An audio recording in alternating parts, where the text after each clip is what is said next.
अस्सलाम वालेकुम रहमतुल्लाह। डियर स्टूडेंट्स, मैं उम्मीद करता हूँ आप सभी खैरियत होंगे। जैसा कि आप लोग जानते हैं कि हमने 10th class physics new book जो आई है ये हमने स्टार्ट की हुई। इसका यूनिट नंबर 1 मीन इसका 10 वाला चैप्टर थर्मल फिज़िक्स वाला लेके चल रहे थे। लास्ट वीडियो मैंने आप लोगों को ये वाला टॉपिक बड़ी डिटेल के साथ क्लियर करवा देते कि पानी की बड़ी हरारती महसूसा की सलाहियत के असरात, ये मैंने आप लोगों को डिटेल के साथ क्लियर करवा दिया। तो उसके बाद नेक्स्ट टॉपिक है। नेक्स्ट टॉपिक स्टार्ट करने से पहले एक छोटी सी रिक्वेस्ट है, जिन स्टूडेंट्स अभी तक चैनल को सब्सक्राइब नहीं किया वो चैनल को ज़रूर सब्सक्राइब कर दें और वीडियो को लाइक और शेयर कर दें।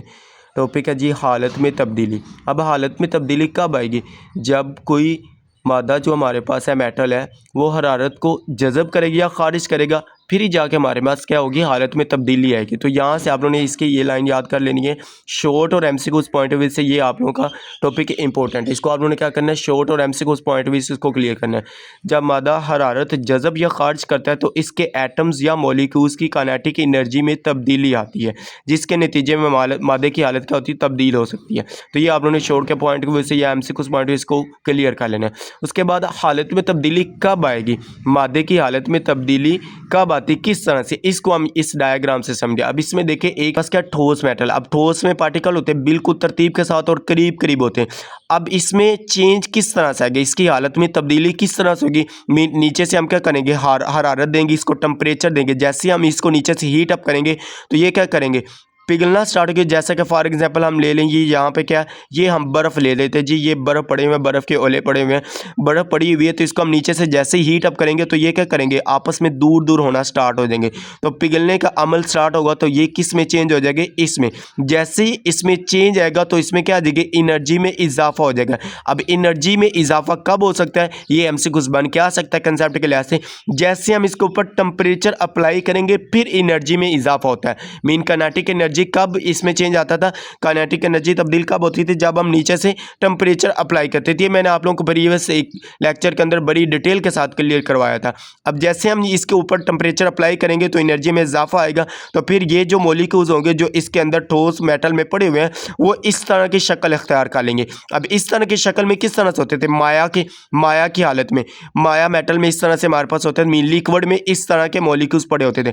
अब इसको अगर हम वापस बर्फ बनाना चाहें, वापस किस तरह से बर्फ बना सकते हैं, मीन इसको हम इसके ऊपर जो हीट अप्लाई की इसको हम कम करेंगे, मीन डिक्रीज करेंगे, टेम्परेचर को कम कूल करेंगे, इसको ठंडा करेंगे। तो ये क्या जमने का अमल स्टार्ट होगा। मीन इसमें एनर्जी में कमी होगी।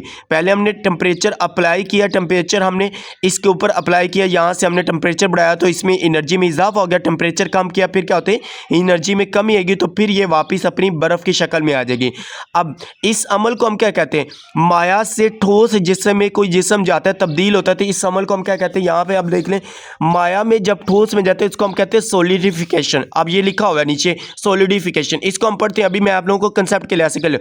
अब माया में जब हम इसको क्या कहते हैं, माया से ठोस में जाएं, माया से ठोस में जाएं तो सॉलिडिफिकेशन कहलाता है। या ठोस से माया में तो फिर हम किसको कहते हैं, मेल्टिंग। मेल्टिंग पॉइंट हम क्या कहते थे, मेल्टिंग।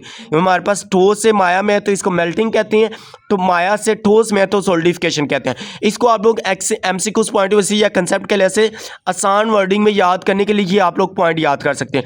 अब माया से गैस में आए तो बॉइलिंग होता है। गैस में किस तरह, अब इसको हम बहुत ज़्यादा हीट अप कर देंगे तो ये किस शक्ल में आ जाएगा, गैस में। अब इसको वापस हम माया में लेके आना चाहते हैं, माया में लेके आएंगे तो इसके ऊपर काम क्या करेंगे, टेम्परेचर को डिक्रीज करेंगे, कम करेंगे तो ये क्या आ जाएगी, वापस माया की शक्ल में आ जाएंगी। अब माया से गैस में आए तो फिर बॉइलिंग होता है, गैस से माया में तो फिर हमारे पास कंडेंसेशन होता है। कंडेंसेशन हमारे पास क्या है, ये भी हमने डिफाइन, ये सारी की सारी एमसीक्यूज़ पॉइंट ऑफ व्यू से इसको हम रीड कर लेते हैं। अब इसमें देखिए मादा की हालत में तब्दीली उस वक्त होती है जब वो एनर्जी जज़ब या खारिज करे, ये हमने ऊपर भी देखा है। जब कोई मादा हरारत जज़ब करता है तो इसके एटम्स और मॉलिक्यूल्स तेजी से हरकत करते हैं।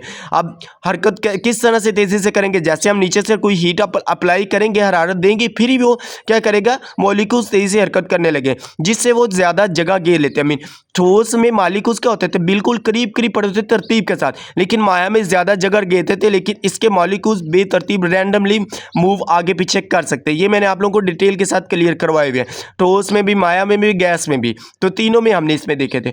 उसके बाद देखिए इस अमल की वजह से वो कहता है कि ठोस मादा पिघल कर माया बन जाता है। अब देखिए ठोस से माया में आ रहा है, तो ठोस से माया में किसको हम कहते थे, मेल्टिंग पॉइंट, तो ये हमने उसने लिखा मेल्टिंग कहा जाता है। तो ये आप लोगों ने मेल्टिंग के लिहाज से कर लेना। उसके बाद माया बॉइलिंग के जरिए गैस में तब्दील होता है। मीन माया से गैस में तो क्या होता था, बॉइलिंग होता था। अभी इधर भी देखे तो मैंने लिखा हुआ है माया से गैस में तो क्या आ जाएगा, बॉइलिंग में आ जाएगा। इस तरह से आप लोग ये पॉइंट क्लियर कर लेंगे ना तो आप लोगों को ये पैरा क्लियर हो जाएगा। एमसीक्यू उस पॉइंट से भी क्लियर हो जाएगा, कंसेप्ट के लिए से भी क्लियर हो जाएगा। और ये पॉइंट आप लोगों ने 4 क्लियर कर लेने। ये पॉइंट जो मैंने लिखे हुए हैं इसको आप लोग अपनी नोटबुक के ऊपर नोट कर लें। नोट कर लेंगे तो आप लोगों को ये बोलेंगे नहीं, एग्जाम के दिनों में आप लोगों के नोट्स बनाते जाएं, नोट्स बनाएंगे, एग्जाम के दिनों में आप लोगों को कोई इश्यू नहीं आएगा। उसके बाद देखिए जी आगे हमारे पास है, जब मादा हरारत को खो देता है तो मॉलिक्यूल्स की हरारत तो सुस्त हो जाती है, फासला कम हो जाता है और मादा सिकुड़ने लगता है।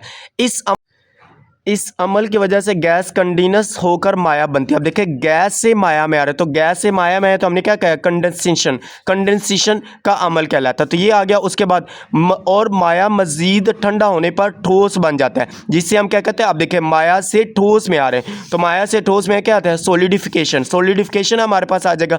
कहा जाता है ये ज़हन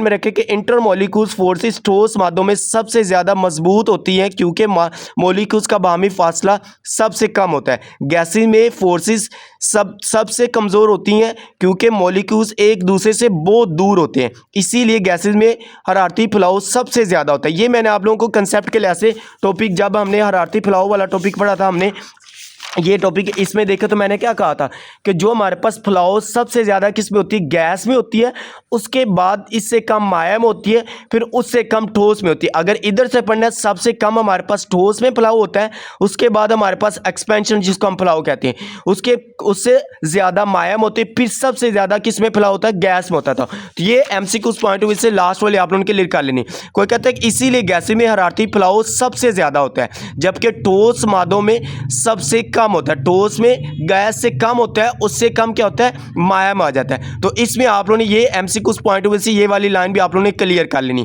ये जो 2-3 मैंने आप लोगों को ये डिफाइनें बताई हैं, इनमें से वो एमसीक्यू शॉर्ट क्वेश्चन में डिफरेंस पूछ सकता है कि माया में ठोस से माया में है या माया में गैस में है, तो इसको हम क्या कहते हैं, इस अमल को क्या कहते हैं। एमसीक्यू पॉइंट ऑफ व्यू से भी क्लियर कर लेना है, शॉर्ट के पॉइंट ऑफ व्यू से भी इसको क्लियर कर लेना है। उम्मीद करते हैं जी आप लोगों को एक एक चीज़ क्लियर होगी। अगर वीडियो अच्छी लगी है तो वीडियो को लाइक करें, शेयर करें, अपने दोस्तों के साथ इसका लिंक शेयर करें ताकि उनका भी फ़ायदा हो सके।